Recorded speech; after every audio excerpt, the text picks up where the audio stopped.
Yeah.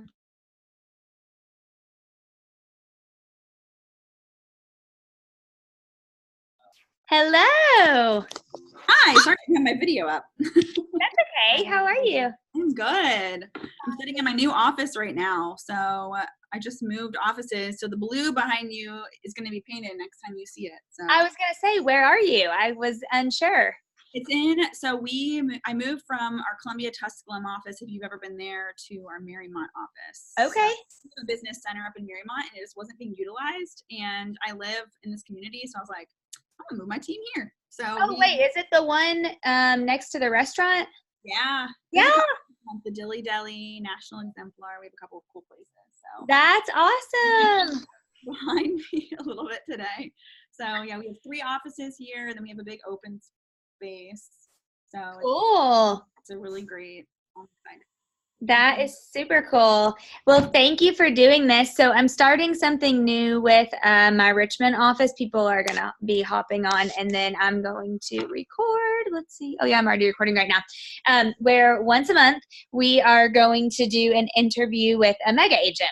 And I love that you're the first one. Aw, thanks for having me. Thanks for doing it. You just bring such good value, and I just wanted you to kind of be able to share with them. And let me just pull up one thing really fast before we get started. And I only want to keep them to 30 minutes to be respectful of everyone's time, and then we'll record them and share with everybody too. Okay, 1 second, and let me pull up something really quickly. So if you guys, for those of you that are on, thanks for being on, and you can unmute in the bottom left corner if you have a question, or if you want us to see you, you can hit start video, which would be kind of cool for us to be interactive, or if you just want to listen and take notes, you can do that also. And okay, 1 second, and let me pull this up really quickly. Okay, sorry, let me just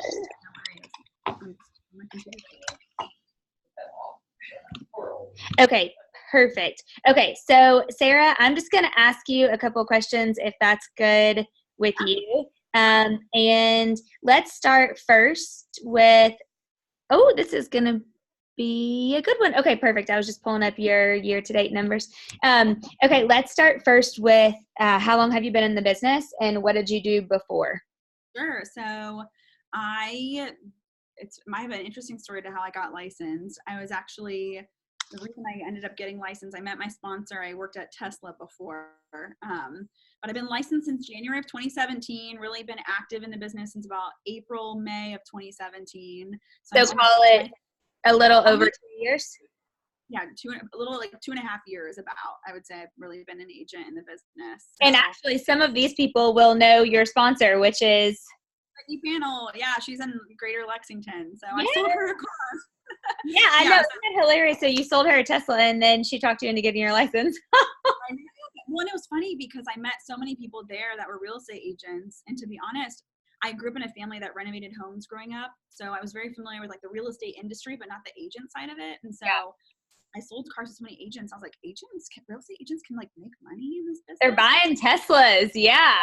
Only buy a Tesla. Yeah. So I met her. I met 2 other agents, and those 3 people are really the big reason that I'm in real estate today. So started my very first career right out of college in accounting. I was an auditor at a bank locally nearby, and I audited the mortgage line of business, which honestly really helped me, I would say, in real estate, get me to where I am today. I totally understood the mortgage process at that time, and there's a lot of changes going on in the banking world when I worked there. So yeah, I've been an agent for almost 3 years now. In January, it'll officially be 3 years, 2.5 years. And it's crazy how much has changed in that time. And it's been such a fun journey so far. Oops, hold on. I don't know. Oh, sorry. Nope, that was me. Sorry. So I think that is awesome. And here's what I really want to share. So previous 12 months, so right at a little over 2 years in the business, previous 12 months, you closed 7.8 million in volume, which was 29 transactions. And then this is really interesting. I don't know if you've even pulled this. So then this 12 months, so that was previous 12 months. So last 12 months, meaning last September through the end of this September, you've closed 9.2, basically 9.3 million.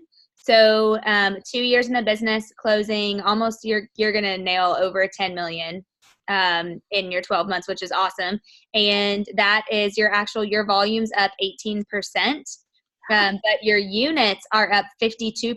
So you went from 29 units to 44 units, Right.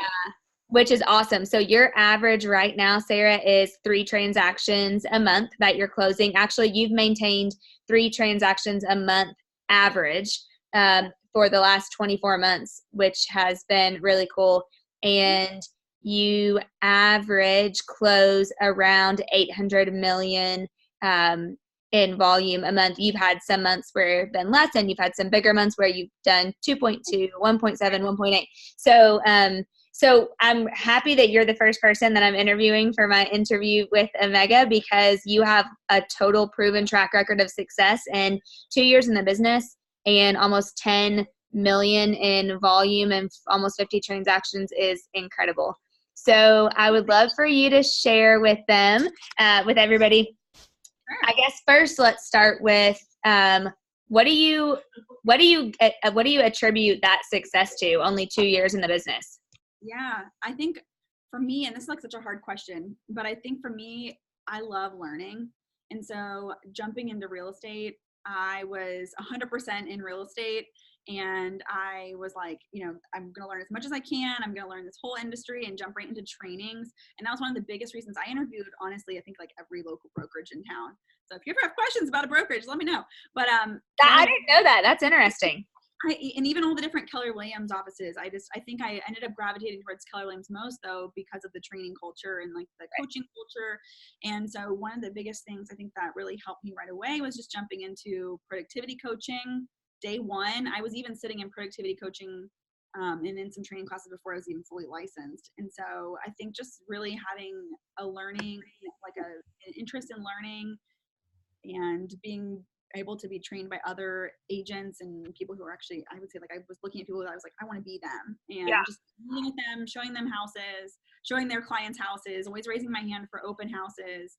But I think truly, like, I would say jumping into coaching, productivity coaching. And then once I was consistently like paying my productivity coach enough per month to like afford a MAPS coach, I hired a MAPS coach right away, and I'm still in coaching today. And so I think for me, really, it's just like the accountability within coaching and other agents in the office. I think always just raising your hand right away, and being open to, like, I would say, feedback too. I think I always joke too in this business, I don't know where I heard this, but the rip off and duplicate R&D. R&D. Don't reinvent the wheel, just listen to what other agents are doing and replicate it to make it your own. I think that was also huge too. If I would have kept trying to like get ready to jump into the business, I don't think I would have been where I am today. So how did you, do you primarily work with buyers or sellers, or is it about 50-50? So if I pull up my spreadsheet, it's funny. I think I'm exactly 50-50 still. Yeah, really? Right now, I'm actually a little bit buyer heavy. Would you care to show us what your spreadsheet looks like? Yeah, I can. If you go to the bottom and hit share, and then go just hit share again, it should show us your desktop. And then just because I like for people to get a feel of like how, because I know you track your numbers, which is something I really want to talk about. There we go. Okay, so you're just using a real estate sheet. Look how simple this is. I mean, a Google sheet. Yep. Okay. This is my pipeline. Yep. And the reason I chose Google Sheets is just because I can share it with all of my people on my team. And as simple as this looks like, I mean, this isn't my like database, but this is just my current pipeline of activity. So in here, you'll see different tabs down here at the bottom from my different businesses. And I literally have so many different tabs down here too. But C means closed. So these are all my closed units for this year. Okay. Go down to the bottom. You can see P means pending, A means active, CS is coming soon. Oops, sorry. Yep. And then down here, this is like where all my inner nerd from my accounting days, which I love it. So I track if it's a buyer or seller lead. And then down here, I have this little thing. This is where I got this little number. I can't see it. So right here, it'll count how many people are sellers, which these need to be updated too, because these are all sellers. Yep. Okay. That makes sense. That's perfect. So then pretty much you can see how much money you have pending at all time and then what you've closed. Exactly. So I look at all my volume I have listed, volume I have sold, how many things I've been dual agent on. I always look at my pending GCI, all my pending, and then I track my buyer average sales price, my seller average sales price. So literally I have as much information as I can in this spreadsheet at one time. So our goal this year is to hit 60 units. We're pretty close. I think we'll actually end up being hopefully like right at 60 by the end of the year. For me, the bigger number is volume and GCI. But yeah. So I'm happy to even share this format with people if they're interested in looking at it, but it's just. That would be awesome. Yeah. Maybe you could just share that with me and I could send it to anybody that wants it. That would be really good. It's really important. I learned to track numbers, and I track even things from list date to under contract date to close date. All these things are in here. So yeah. So when did you start? You can go to the top and hit stop sharing too, by the way, or at the bottom. Let's see. Hold on. Let me see. Go to hit escape maybe on your computer, and then it should let you. Or let me just try to share mine. Hold on. Okay. Yeah. Stop share. Okay. Perfect. There we go. So when did you start tracking your numbers? From the beginning? Yeah. Oh yeah. So like one of the big things I would say for me is not tracking my numbers. And it's funny because if you look at me on a disc profile, like I'm not actually very much a high C type personality, but I love tracking numbers. And for me, I'm such a goal-based person. So I revisit my goals every single morning. And that's one of our biggest things that we do as a team every morning before we even start any kind of activity. Like, where are we on our goals? Mm-hmm. Are we up to date on our goals? Like, what are we doing today to meet our goals? So for me right away, I don't even remember who gave me that tip, but like tracking numbers is so important. And I think if you at all points in time can know your volume and activity and what you have pending, I think is in this industry. Yeah. So you keep saying your team. So when did you actually add your first person? So I added I call her my director of operations / assistant. I added her to my team in January of this year, just part-time. So her name's Trista, and she started with me in January and has been working with me as a director of operations through the year. And then I would say in the summertime really became fascinated in real estate as well. So she's actually going to be transitioning to a full-time agent come January.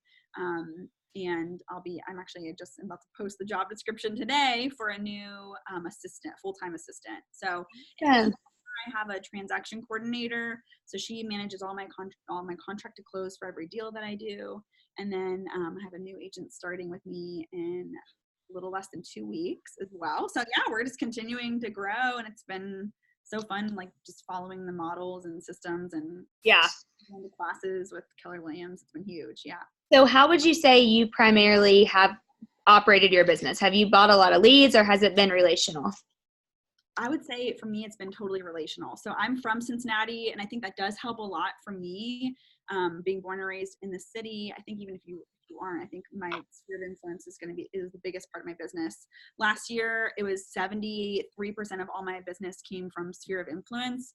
Wow. And this year it's a little less, just because I've been doing a lot of like referral based between agents actually, but it's all sphere of influence. So for me, most come from my database, and really truly what started that for me was social media. So sphere of influence is a large scale term. Most of it comes from literally lead generation on social media. So Instagram stories, Instagram, sometimes just the things I post on Instagram, Facebook. That's really, I would say, where most of my business comes from. And then in addition to that, just investor relationships that I have. Mm-hmm. A little bit comes from open houses, a little bit, I did pay for some leads too, but I would say majority come from all sphere of influence. Yeah. Okay.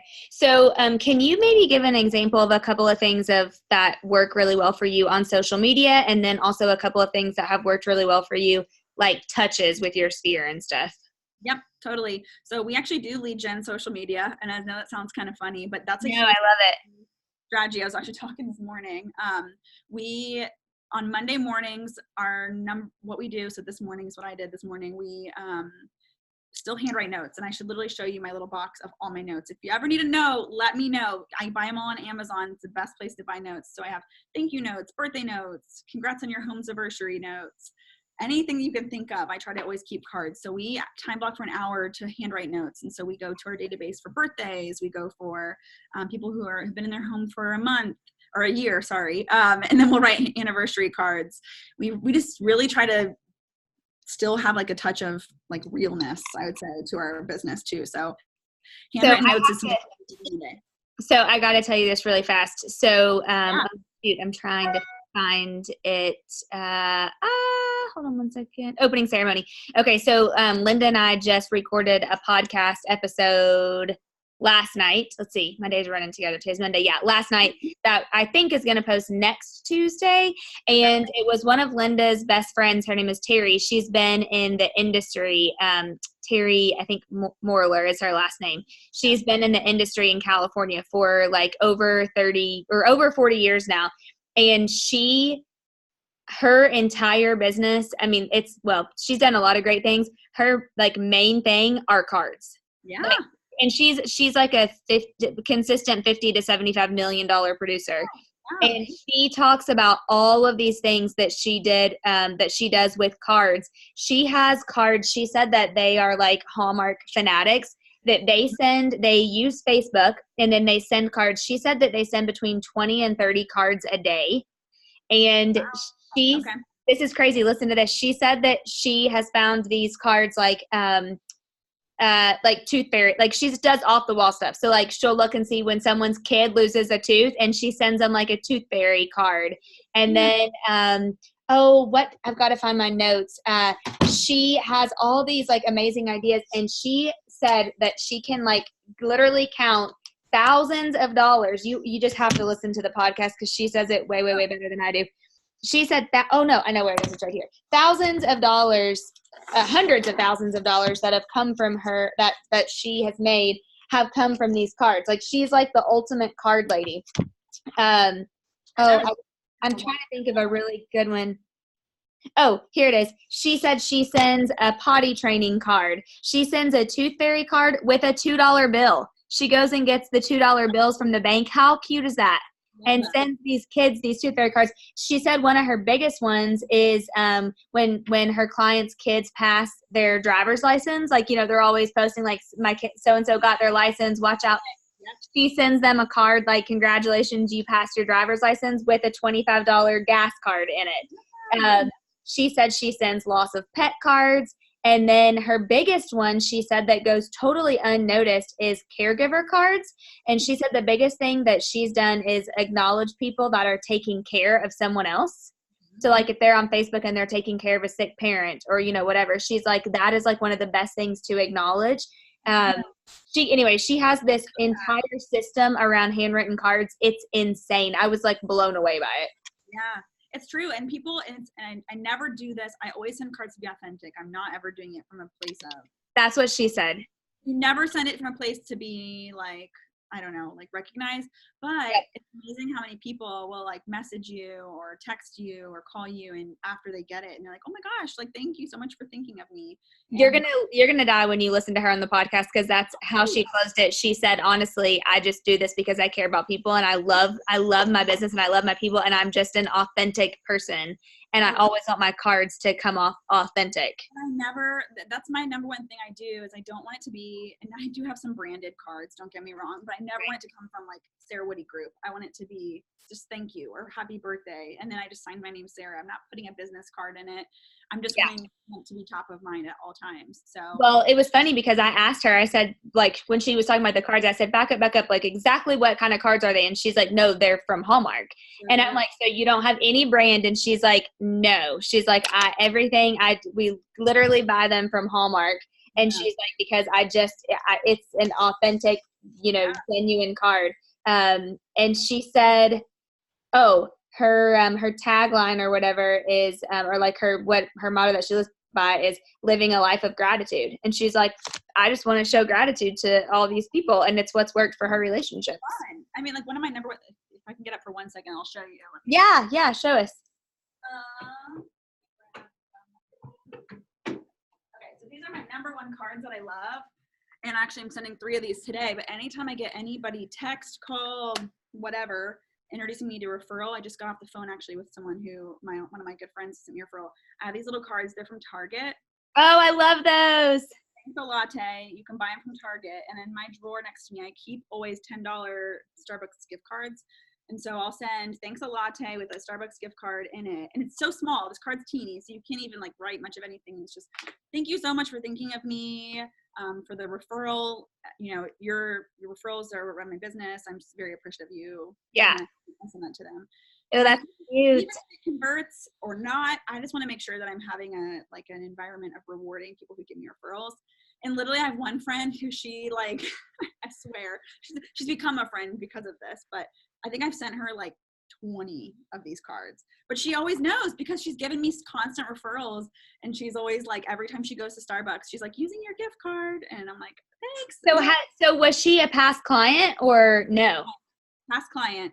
So she was a past client. She's been my number one lead referral source of mine. Wow. So because of her, I've closed, I think like, I want to say it's been probably around like 16 pieces of business because of her, because of different people who've just flowed from her referral source. So yeah. So what would be the one thing that you would say to somebody, like one piece of advice to give them to really just build those relationships and get the referrals? Like even if they like say they know a ton of people, but they're just not getting in the business, what would you say? Yeah, I think honestly, I think you jump into the business, and I did this too, learning so many scripts, which are super important to learn how to objection handle and to really like know your business.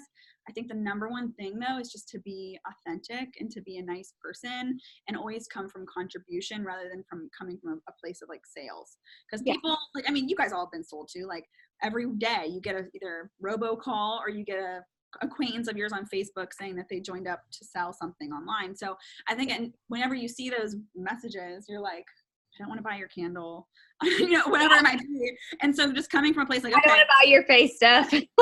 like just coming from a place where it's not like they're thinking, oh, I don't want to buy her, I don't want to buy a house, or I don't want to sell a house, but really be like, oh, Sarah's a great person who happens to sell real estate. So I think it's just always being top of mind, and that's texting, video messaging, just liking, commenting on people's like statuses on Facebook, replying to Instagram stories is actually one of my number one referral sources.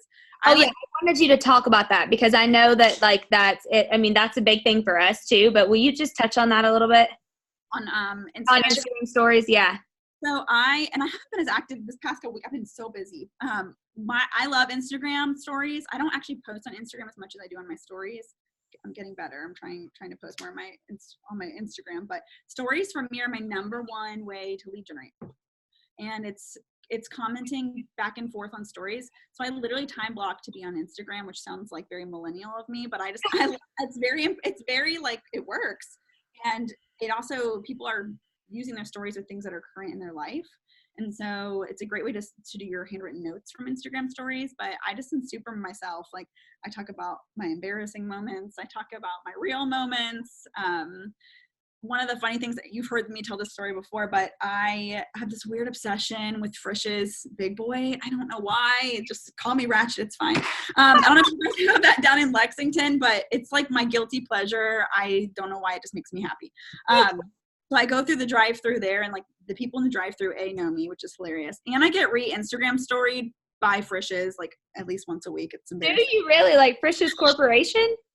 I've been asked to be in a commercial. It's fine. I'm basically a local celebrity. Oh my gosh. But people know that I like love going there because I put it on my Instagram story. So last year I got over $150 from friends and clients to Frisch's, which is kind of embarrassing, but also just people like pay attention to that. And so I haven't had to pay. Don't think I've ever spent money this year going to Frisch's because That is hilarious. Stories are a big thing for me. I would say if you're uncomfortable getting in front of the video, just do it. No one cares. And if you're trying to be perfect, I think people know that you're trying to be perfect. So I think just being like real and showing yourself in the moment is what that is. Yeah. What percentage do you post of personal versus like real estate stuff? I would say most of my stuff is personal on Instagram. Sundays are going to be open house days, so I'm always posting my open house on Sundays. Mm-hmm. I would say my ratio is probably about 70% personal and 30% business. I try not to do too much like real estate related just because it is my personal page. Do you have a real estate page too? Not yet. I know. Okay. I'm on it. We just went through it. We finally went through it, Jane. I'll have to show you it. We finally finished our branding for the year. Oh, good. I can't wait to see it. Our Instagram business page this month. So Oh, so everything you've done is operated off of just your personal. Okay. Other than my Facebook business page, yeah, everything's personal. Okay. Okay. Do you do client appreciation events? We have done a couple. I would say that's probably not my number one strength right now with my lead generation. It's a huge goal for me, though, moving into 2020. We've done 2 this year, and then we're actually moving into this office. Once we're done with this office, we're right above this place called the Dilly Deli, and they're known for their wine. So we're going to do like a wine tasting open house here in our office next. So that'll be a big client appreciation event, and kind of like That's awesome. So yeah. Okay, really quickly, like 4 minutes left. What how are you what do you think is the main way you're getting listings? Like, do you reach out to for sale by owners, expireds, anything like that? Or so referral? I don't really call expireds in for sale by owners unless it's in the community where I'm like selling right then and there. Okay. So for me, it's been also referral based. Majority of my listings have come from that. Also, I think the number one way, honestly, and I'm so thankful for this, getting started in real estate, I networked with 2 agents in our office who really residential real estate wasn't their thing as much. So I was like, hey, raise my hand. I will co-list this property with you and I will do all the marketing for you. I will set up all the showings. I'll be there. I'll be present. All you have to do is just kind of be in the background. And if I have any questions, I'll come to you. So I ended up actually co-listing my first year in real estate, some amazing listings. Wow. And it's all about perception. So we agreed upon like a split, how we were going to like change the split there. And so I would say, if you can, that's a great opportunity. Some people who are investor focused, or maybe they have investors that they like investment properties they want to sell, even if you just co-list once with them and just show how much value you can add to their marketing and get the home sold quickly. I'm super blessed and like thankful for those people in my life that let me co-list with them right away too. So I think because of that, I've been able to meet higher end clientele and actually really break into some markets that I wouldn't have been able to right away. Yeah, because I think your average sales price is a little bit higher than most new agents. Yeah, it is a little bit higher. And that's one of the things for our 2020 goals, my personal, not our team, but my personal goal is to increase my average sales price. So yeah.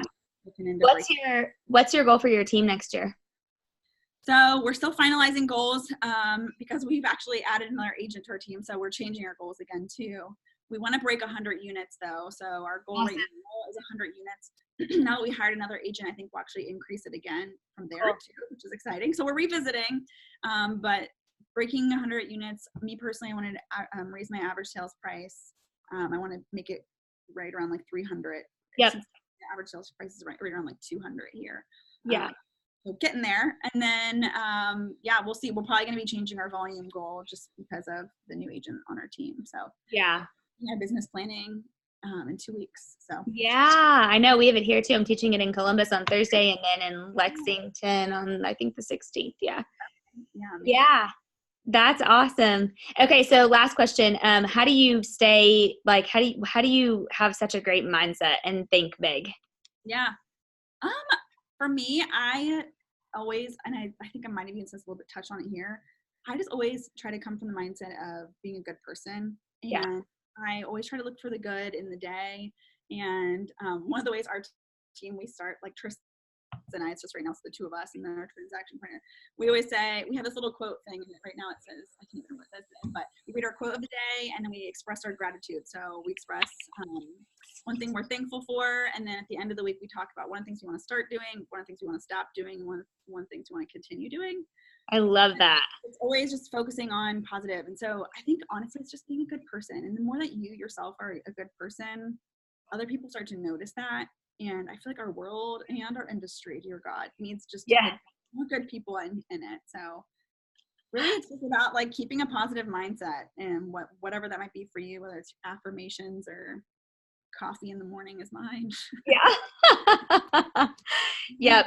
I love it. Oh, this has been so good. Thank you. Thank you. Thank you. That's so I sweet. really appreciate you. You know, I just like think the world of you. So I love everything you're doing. And you, I have no doubt that you guys will hit whatever you set next year because you have done very much in 2 years. That is, you should definitely be proud. Aw, thank you. You're welcome. And All if right. you have questions, let me know. I'm happy to help answer the best. Yeah. And I'm going to post this in our page. So I may be shooting you like a follow-up email with some questions too. Cool. Happy to help. Okay. Thank you, Sarah. Thank you. I'll talk to you soon. Okay. Have a good day. Bye.